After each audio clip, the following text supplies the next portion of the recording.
With the vast number of games that are out there for us to play, it's very easy to fall into the sea of first-person shooters or third-person shooters. And it's very difficult to find a game that really stands out and is unique, either in mechanics, gameplay, or just visual style.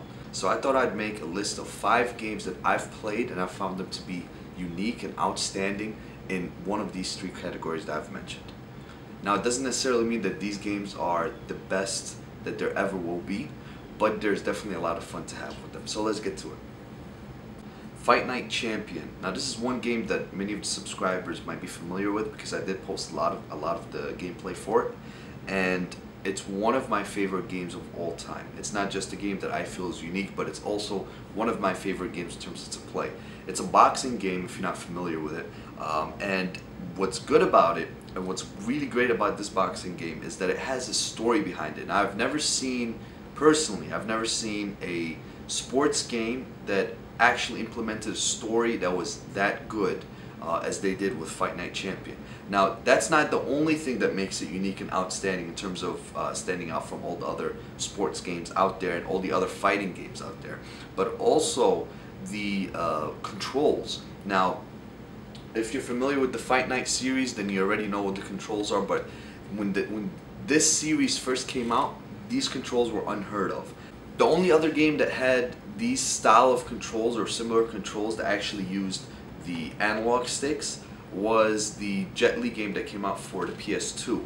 But other than that, there was no fighting game that ever came out with these innovative tactics, where you had full throttle control of which punch and where and how to implement it and how strong it would be simply by twirling and twisting the analog stick.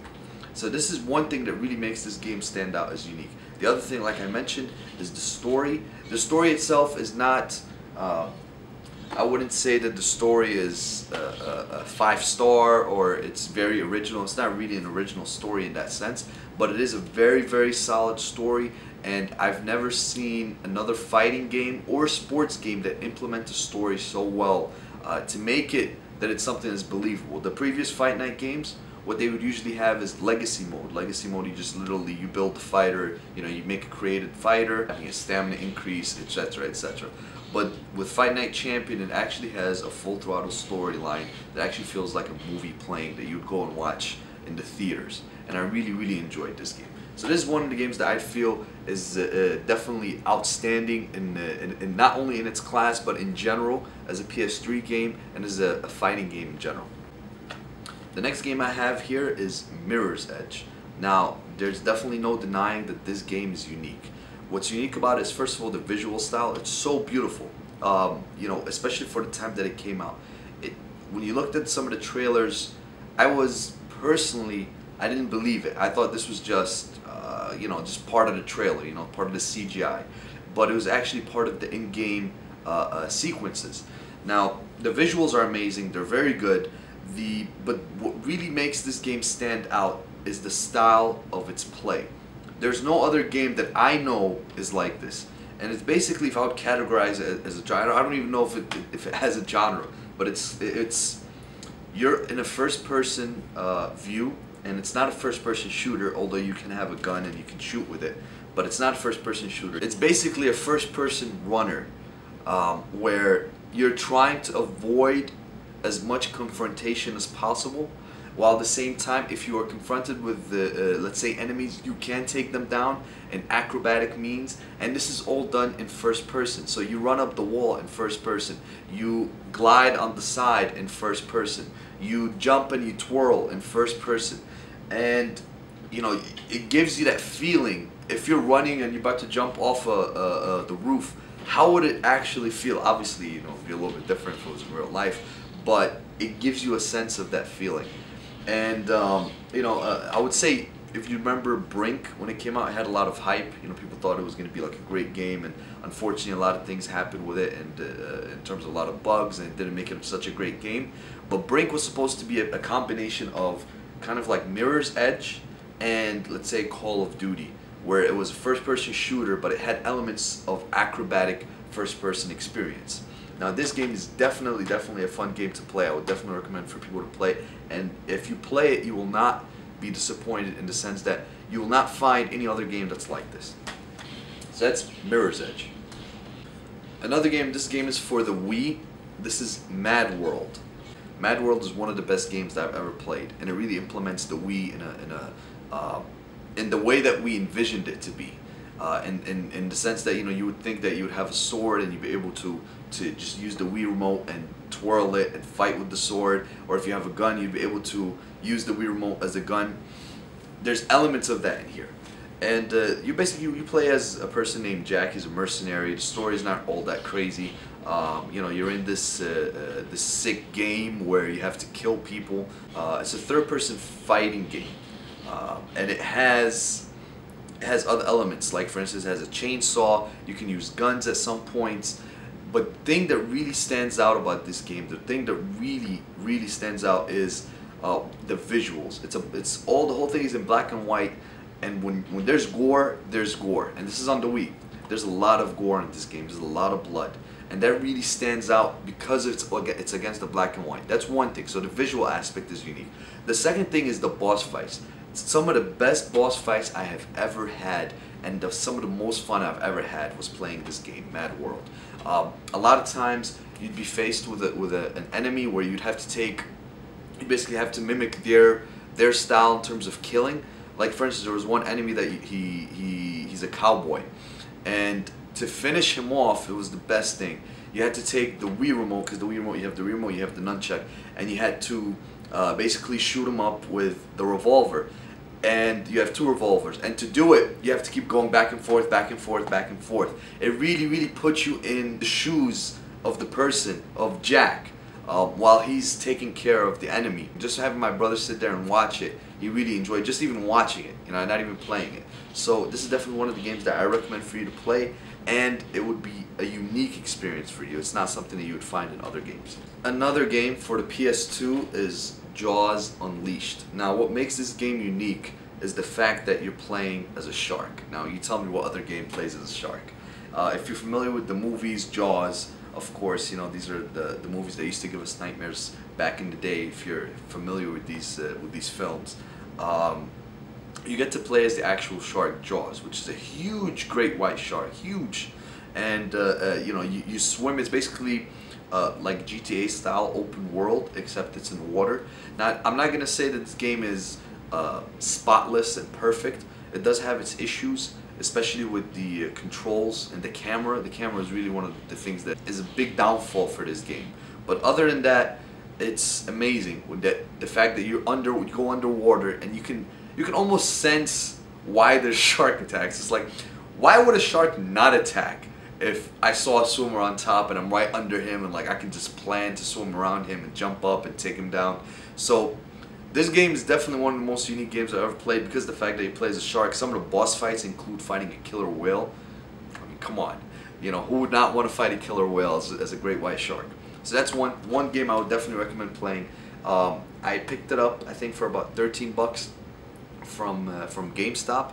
And only reason that I picked it up is because I thought I'm not gonna find another game that's like this. I think there's one for the Wii, something Jaws. I'm not sure it's Jaws Unleashed, Jaws something. I don't remember exactly what, but it didn't get that many good reviews. I didn't hear that was, and it's cell shaded, so it's not as the graphics are not as good as this in terms of my opinion, because these go on to more realistic. They try to mimic more realistic type of graphics. I definitely enjoyed this game. I would definitely recommend, if you're able to find it anywhere, pick it up and play it. You might just enjoy it. And the final game that I have on my list, I have other games that I'd probably list on a different time, but for this video, the final game that I have to mention as being one of the most unique and outstanding games I've ever played is Heavy Rain.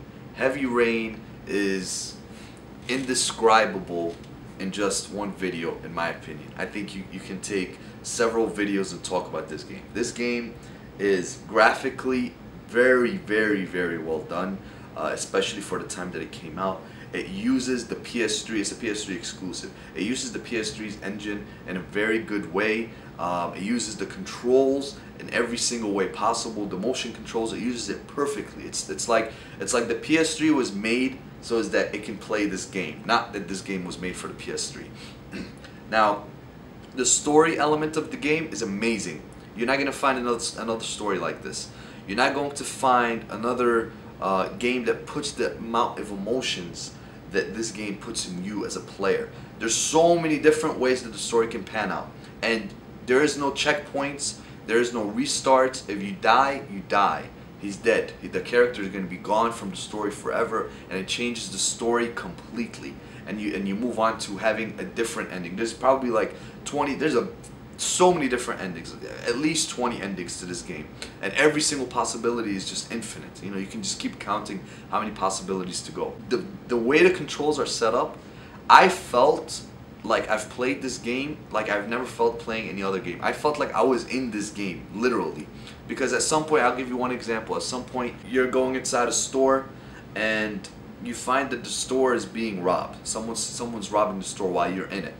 Now, you go and you do something. You grab this bottle, he grabs one bottle, the guy, and you have to go and try to get the burglar. You have to try to hit him. Now, as you're moving against the aisle, you have to hold the controller in such a way that you hold the bottle steady so it doesn't hit anything on the side, any grocery, so it doesn't sound any alarm, and then the guy would know that you're there, then he turns around, he can shoot you.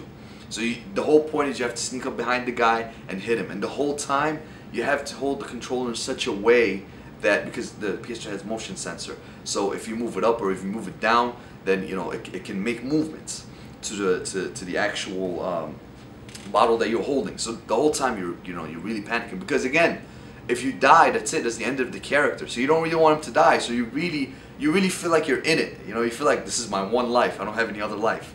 So you go behind him, and then if you make a mistake, the guy might turn around. He can shoot you depending how far you are, or if you're close by. What happened to me is that I was close by and I messed up, and I made some noise. So the guy turned around, and there was a fighting sequence.